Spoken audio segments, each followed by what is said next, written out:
খবরদার ভিডিওটি টান দিবেন না। আমি দোয়াটি পড়ব, আপনারা শুনবেন, অথবা আমার সাথে সাথে ঠোঁটে ঠোঁট মিলিয়ে আপনারা পড়ুন। এই আয়াতটি পড়ার সাথে সাথে আল্লাহ তাআলা জীবনের সমস্ত গুনাহগুলা মাফ করে দিবেন, যেমন করে আল্লাহ তাআলা ক্ষমা করে দিয়েছিলেন হযরতে আদম আলাইহিস সালামকে। সেই আয়াতটি আল্লাহ তাআলা কোরআনে লিপিবদ্ধ করে দিয়েছেন। আয়াতটি আপনারা শুনুন অথবা আমার সাথে পড়ুন।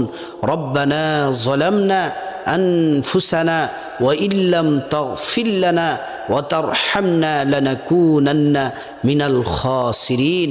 আল্লাহ তাআলা আমাদের জীবনের সমস্ত গুনাহগুলা আল্লাহ তাআলা মাফ করে দিন।